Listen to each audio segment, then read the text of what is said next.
Andrea Eddy began her career at the Federal Reserve of Kansas City in a management position. After 10 years at the Fed, she was recruited by a CEO to the private sector.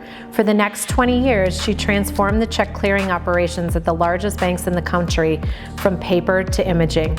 Graduating in 3 years, magna cum laude, Andrea has a BA in psychology, communication, and Spanish from William Jewell College in Liberty, Missouri, where she was on the cross-country and track teams. Setting 7 school records in distance events, she was the second woman inducted into the Athletic Hall of Fame. She has also received an MS in Industrial Organizational Psychology at St. Mary's University in San Antonio, Texas, where she graduated with distinction. In her free time, she enjoys hiking, snowshoeing, skiing, biking, and camping, and has traveled to over 100 countries. While she grew up in Kansas City metropolitan area, she now calls Colorado home. I believe one of the most powerful gifts you can share is your story. Sharing your story to be a beacon of light for others, empower change, and connect to the bigger world around you. This is how we heal. Everyone has a story worth sharing. These are the beautiful stories inspired by badass women and their lasting legacy. This is the Female Impact. But I'm hot flashing. I had a trampoline accident when I was 12. Hey there, it's Liz Logan with the Female Impact Story Series, and today I have a great privilege of talking to one of my dear friends, Andrea Eddy. So happy to have you at the Female Impact. Yeah, it's so great to have you here. So, as you heard in her bio just now, she is definitely a badass and beautiful woman in the world, and we're going to dive deep just getting started right away. I mean, you've had such a full life for such a young age. You've done a lot already in your lifetime. I'm tired. I get it. I totally get it. But, you know, as you've gone through all of the different things that you've really experienced in your life, what has been the motto or the manifesto that you've carried with you most? So I just learned a new word, actually, from my nephews in Kansas City, and they're in high school, and they were going to a retreat, and it's called the Kairos retreat, and it's an ancient Greek word, and it means looking for openings and moving through them with force to achieve success, essentially. And so the way I interpret that and look back sort of on how my life has meandered is that looking for the little clues along the way of where you're supposed to go and where you're supposed to follow on your journey. I love this. You know, in high school, when they have you write down, okay, what are your life goals? And you go, okay, I'm going to be married by this age and have kids by this age. And then I'm going to run for Congress and I'm going to write a book and all this stuff. It never works out. Right. So there's some detours. Right. So it's, you know, looking for those little things along the way. And as part of their retreats, we had to write them letters. And I didn't know what that word meant when they said they're going on this Kairos retreat. So I researched How old are they? it. They're in high school. Okay. So they're juniors and seniors in high school. And so, for example, one of my nephews was all about baseball. And he, you know, baseball is life. And then he didn't make the baseball team in high school. But then somehow he found debate, and he's an amazing debater. And those are two very different things. And had he not found that, you know, followed that little opening where someone said, hey, do you want to try debate? Yeah. You know, he'd still be, you know, having remorse about baseball. Absolutely. You know, I think that's how life goes. If we're open to that, what you're saying, if we're open to the small meanings or the big grand meanings, they start small. But I think when we can look for the cracks and the openings to where we're truly meant to go, I mean, what a great way to live your life. So you're saying that's pretty much how you've chosen to adopt that and take it on. Pretty much. I wouldn't be able to, there's no way I would have predicted I'm where I am now or the path that I took. It just sort of little cracks opened. And in getting to Colorado, I never would have thought I would have gotten here and been able to work here the way I was had it not been for one of those little openings that presented. When you look back, because you've definitely had an amazing career, amazing life, but for sure amazing, impactful career. You're super smart. I always want friends like her because I'm not always the most intelligent. But when you look back and you think about all your successes and what you've talked about, where we all think we're going one direction and then all of a sudden we turn and we're headed a different direction. When you look back on your career, what's the biggest surprise that you're like, wow, I was not expecting to end up there? Is there a moment like that for you, or a success even that you look back and go, wow, I'm most proud of this moment of time with my career? So I started at the Federal Reserve Bank and never would have thought I was going to be in banking. I was a psychology and communication and Spanish major, and then went on to grad school for industrial organizational psychology, and never would have thought I would be in banking. But I moved back to Kansas City after grad school. Okay. And Sprint had a hiring freeze, Hallmark had a hiring freeze, Marion Merrill Dow had a hiring freeze. I'm like, what am I going to do? Because what were you hoping to do? I was hoping to go do organizational development at a large company. That makes sense. And so I, went and talked to all of and they said, yes, we're starting up an organizational development program, but we have a hiring freeze right now. Got it. And so the HR guy at Sprint said, you know what you should do while these hiring freezes are going on? You should get some management experience. You're book smart, but you need some real world experience, and the Federal Reserve has this great management rotation program. So I went and I interviewed at the Fed and ended up in their management program. And so Is the Fed in Kansas? This is so bad that I don't even know this. So the Board of Governors is in DC. Okay. And then there are 12 district banks. Okay. And so the head of the 10th district is in Kansas City. Got it.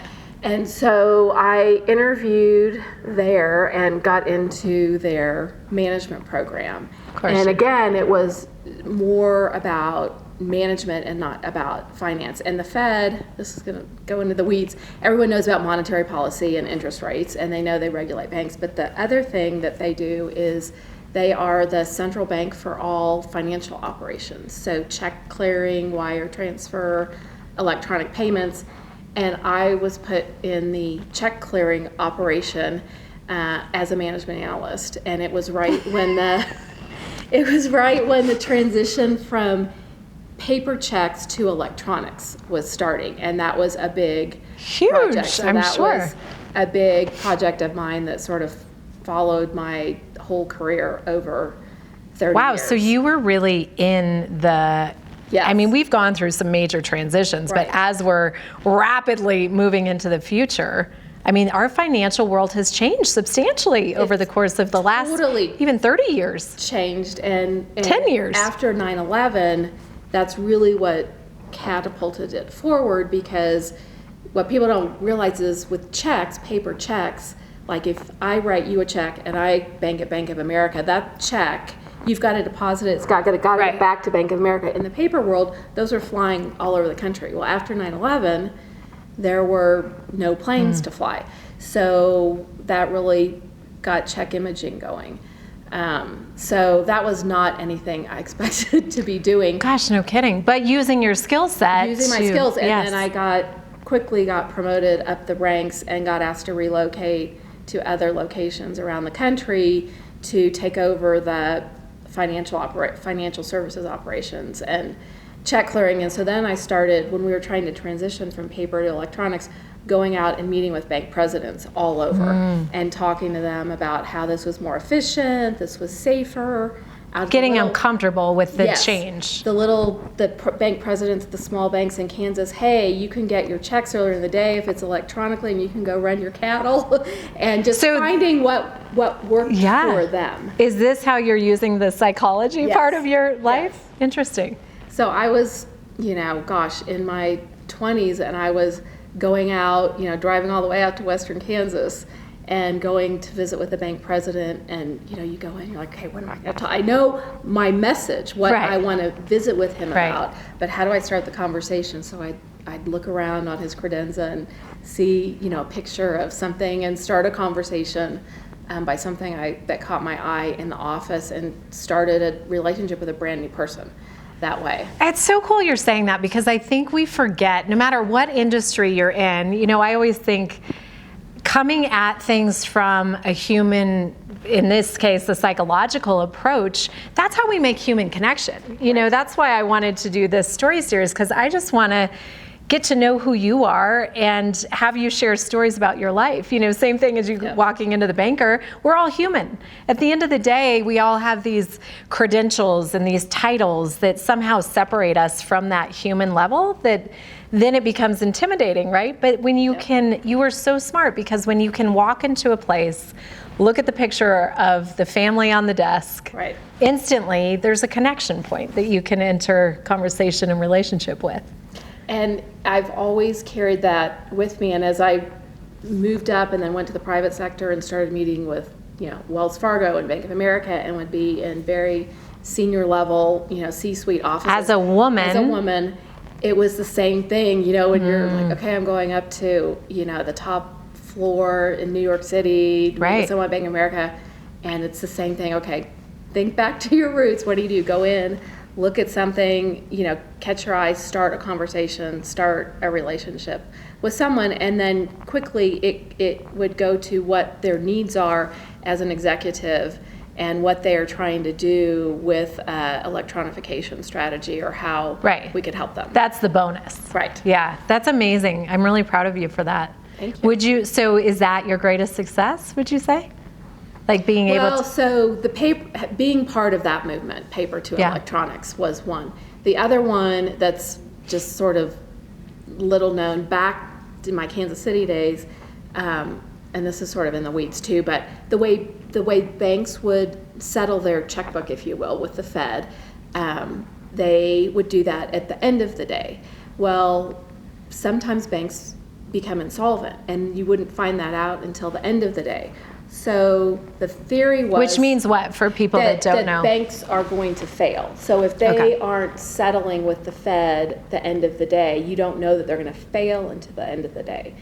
So the thinking was, we need to find a way to do daylight overdraft monitoring instead of end of day overdraft monitoring. So myself and a colleague were sort of tasked, before there were really computers, with coming up with the algorithm. Yeah, you were the algorithm. To figure out what needed to post on their ledger, on a bank's ledger, first versus second versus third. And literally we had, like 2 PCs in the department and floppy disks kind of thing to figure this out. So fast forward to 2008 with the financial crisis, and that same sort of algorithm that we did on paper, this is how things need to post, with a few tweaks, is still in place today, and for the large part saved a lot of the banks, and the Fed would know during the day when a bank was in trouble versus at the end of the day when they couldn't settle their position.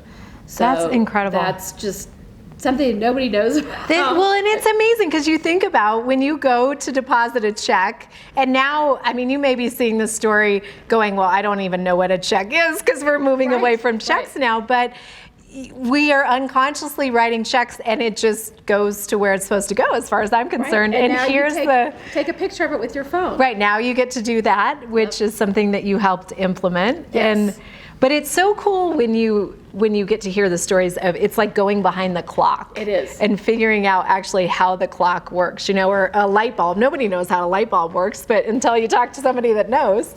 So that's fascinating. It's like the backroom bowels of a bank. Right. Everything. Oh my God, the plumbing of the bank. That would blow my mind up for sure. I'm so grateful that you're the one that, that got to do that, because like the back of the post office, how all the letters sort, all the envelopes sort. Right. How checks the systems, sort. The systems that we don't give enough credit to. I think it's an amazing. Yeah, and I never would have thought that's what I would have done, but I used... You're not in psychology class going, no, I can't wait to. It was when I was at the Fed, it was management, and right before I left the Fed, I had a very large span of control of about 100 people. And then when I moved to the private sector, then it was really my relationships with bankers that I used my That's psychology. so cool. That's so cool. So here you are, you're using your brain. I can't even imagine what the end of a day would feel like. What was your favorite thing to come home to? So the end of a day for me now, working, or when I was working, and we'll get to that later. It's the same as when I was in grade school, and I was a runner since I was in grade school. I went to Catholic school, and they had this Catholic youth organization, and so I ran at the end of every day, and that sort of cleared my head and got me ready for what's next or how I would problem solve. It was like your movement meditation. It was. And then, in high school, I went to a pretty hard high school. I would be conjugating Latin verbs in my head. This is while you're running? This is the homework. This is what we're supposed to be doing. So you're doing homework in your head. And you would not have liked me in high school. You would have been like, oh my God, she doesn't even make sense. And then for work, to be able to, hike at the end of a day, or I'm in the middle of a really tough negotiation with an executive at US Bank, and I need to figure out what to do.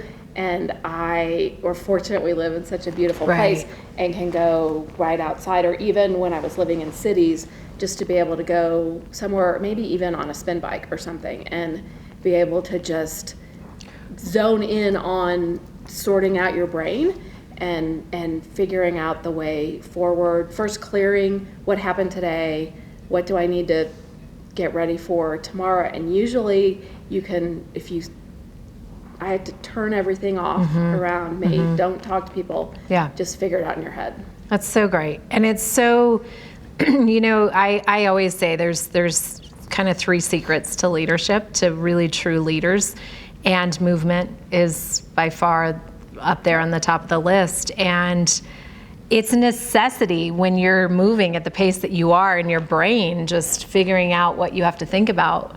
Just an hour, I can't even imagine spending an hour in your brain doing what you did in the bank systems, because it's a lot to figure out of systems and numbers, and so that's amazing to have had that experience, but then to be able to go home and just let it go and go, okay, this is the way I let go. Right. Really important. But I think that's part of your success. I mean, truly, I think that's probably why you were able to do what you did every single day. Absolutely. Yeah. So now you've retired. Yes. Right? What age were you when you retired? 54. So I did work for 30 years.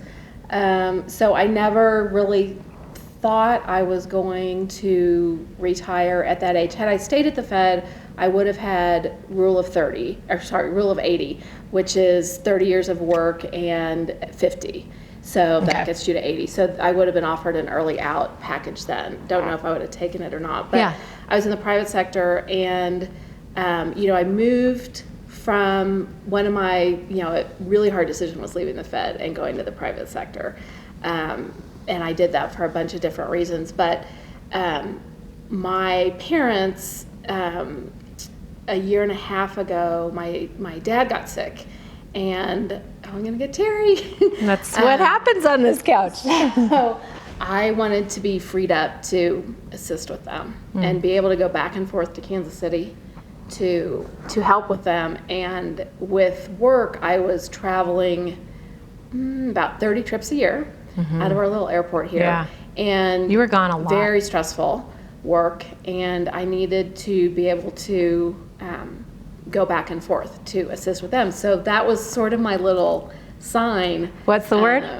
Kairos. That was your Kairos. Kairos moment, and there was an opening, and I love that. And when my dad got diagnosed, I went to the Vail Chapel, and it was like this beautiful snowy day, and I said, I'm going to sit here and think.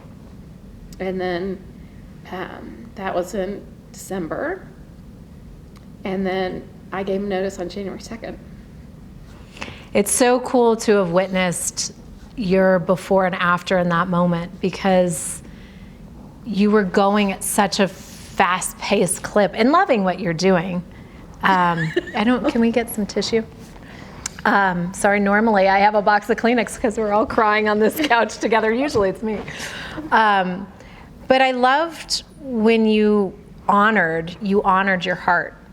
You honored your heart like, I just want to pause there for a second, because you honored your heart to make the really hard decision to step forward into a new way of knowing your life to be, and to be with people that were substantially, there for you your whole life. And so it was your turn to nurture them and take care of them. I think it's so remarkable. I'm in the same situation right now, and I think there's a lot of people that are in that place with parents that, it's a hard choice of how do you do the dance of your own life, and then also nurturing your aging parents that need you as well.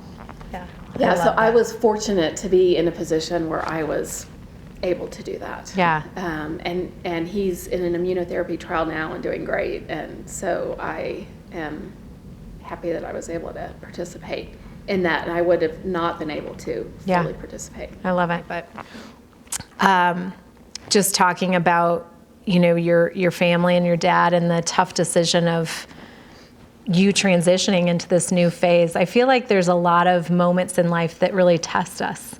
What would you say is the moment that really tested your mettle? So it's kind of a funny story. And back when I was in college, I went to study in Spain. And so I was so awesome. Studied in Spain, and then with another student, we were going to travel, backpack through Europe. Yeah. And so we had plotted out where we're going to go. Yeah. And at one point she said, I want to scratch off Italy from where we're going and go to Germany instead. And I said, yeah, that's a jump. That's not going to work for me. Yeah, I was going to say, that's a different. Here I am, 19, in Switzerland, and she wants to go to Germany, and I want to go to Italy. And I had never, I was 19, I hadn't traveled by myself, Right. And I said, well, I'm going to Italy, and I can still hear her, bag rolling down. You're like, in the morning. I'm like, now what do I do? So I go and I get on a train to Florence, and I've got my backpack, and, I get in a compartment, and I shut all the drapes. I don't want anyone in there. You're in a train? In a train. Okay. And then in comes this guy, and I'm like, oh no, cause to share your car. the car. Well, you're in a, I'm in a like an common open. compartment, Yeah. But I had shut everything, hoping no one would come in. Got it. But here comes this guy. Was he cute? He was cute. And then Was he Italian? guy, and then a British guy came in, and we were all about the same age, and it all turned out to be okay. But then they go, where are you going to stay in Florence? And I said, I get out my Europe on $25 a day book. And I said, because we did not have anything but books back then. And I said, I'm going to stay here. And the guy from Florence said, he goes, I wouldn't even let my sister stay there. I'm going to walk you around and help you find a place that I would let my sister stay in. And so he And did you trust these two guys at this point. Yes, and so it was just an instinct, to trust that trust. But then the next morning, so now I wake up in Florence, I'm by myself, I'm like, okay, what do I do? And so I went to the market and got grapes and cheese. And when in doubt, you can always eat in Italy. You can always eat, and then went to the Ponte Vecchio and just did my own thing. And I had never, traveled without family or friends. It's the new and thing. so that started, I turned something bad into something amazing, good. And then along the way after that, and this sort of goes back to banking too, so I had put myself through school, so I was on student loans and all this, and so I was on a student loan to go to Spain, and the way the money worked back then is the bank releases the funds, but it was after I left for school. So I'm using a credit card and doing cash advances, and my parents were paying the bills with that money, but then it's not like paying everything online. Right. So everything caught up with itself on a delay, and then I was out of money. So I'm in England, and I've got to get back to Spain. I had my Euro pass, but I had no food. It was going to be about a 2-day trip to get down there, and I had no food. I had no money for food or anything. When I got to Paris, you had to change train stations, and I needed 4 francs. These are big moments. These are big moments for a 19-year-old. And it was the kindness of strangers. And so I remember going up to the little ticket booth at the train station in Paris where you had to, or the subway station, because I had to change. And I just, in my best French, asked, and she gave me a ticket. And then the whole way back to Spain, in the compartments, people were sharing food and sharing drinks. And it was, it awakened me to, The power of sharing. sharing, the kindness of strangers, traveling by yourself, and just trust, because Oh my gosh, there's so many lessons to unpack in there. do so many things Yeah. on our own. And another one more recent, a few years ago, I had my appendix out, and it was 3 weeks before I was supposed to be trekking on K2, and and my appendix didn't present normally. Like, I was in a lot of pain. I was just, I didn't know what it was. So I ended up driving myself to the Vail Hospital. Of course you did. And Because that's what we do here, is we drive ourselves. And so I had a fabulous surgeon who said, okay, we can do this one of two ways. We can either do it laparoscopic or open. I need to know about your lifestyle. And I said, I'm supposed to be trekking on K2 in 3 weeks. And he said, okay, we're going to do it open. It's going to be a longer recovery, but I don't want you to get a hernia with your pack. And he was amazing. And I said, you mean I'm going to be able to be doing this in 3 weeks? He said, well, where you're going to bring your backpack in when we take your staples out and see where it hits. And I just trusted that he was right. Yeah. And it all worked out. Yeah, that's so cool. Yeah, it's amazing when you can actually trust life and the process that you're in. But I also think there's something powerful that you have that just in talking to you here, I hope some of you are getting, is this incredible ability to tap into your gut instinct. Like, I have a sense about you that is a pretty strong radar for you, that is your kind of check-in of, just even being on the train with those two guys, that may, somehow for you that was okay, where, that could have been a totally different story just within itself. So it's cool when you can check in with your gut. And there have been other times when I've traveled, because I've traveled quite a bit by myself, where your gut's telling you, don't go down that street. Yeah. Or, you're looking around somewhere and you don't start talking to the stranger. Really be able to listen to it. You've traveled a ton by yourself. I've traveled a ton. But I'd love to ask you, what are, like, looking over your life, who would you say is the most influential woman? Oh, you're going on script again. This is part of script. This is just us chatting. Oh gosh. Just today. Doesn't have to be every day, but who is one of the most influential women of your life? So the reason why this is off script is I saw that question and I couldn't think of one. Seriously. So, I had a track coach when I was in high school who recognized that I needed more to excel, get to the next level, to get to college on a scholarship. And so she gave me running programs during the winter. Awesome. That I probably normally wouldn't have had. And she also recognized that if she would overhear conversations, I'm an oldest child, and my parents were very strict. So she would hear these stories about me bemoaning that I couldn't go to parties because my mom wanted to call and make sure the parents were going to be home, that kind of thing. So fast forward to St. Patrick's Day. I skipped school to go to St. Patrick's Day. I got caught. I asked the track coach to lie for me. So did she do it? What she did something different. I got called to the principal's office, and they said, you're needed in Coach Riley's office. It's the middle of the day. I go there, and my mom is there. And she looks at me, and she said, you need to start being honest with your mother, because I had been ditching school and going to party, doing stuff. And she looked at my mom, and she said, and you have a good kid here, and you need to trust her. And she shut the door. I love it. And so I love it. that... I love it. Yeah. What was her? Coach? Do you remember her name? Coach Riley. Mary Riley. Yes. Coach Mary Riley, thank you. Yes. What do you feel like the world needs more of? Oh, this is going to sound like a beauty pageant. World peace. Some of the places I've traveled to, I've visited with Syrian refugees, and it's horrifying what's going on in all places of conflict right now. I love that. What does happiness mean to you? Or how do you find happiness? Oh gosh, being surrounded by friends and family, entertaining for people. I had a little You're really dinner good party at that. last night. You're I really love. good. I grew up in a restaurant family and hospitality family, and I love cooking and entertaining for others. What does badass and beautiful mean to you? Strength and compassion.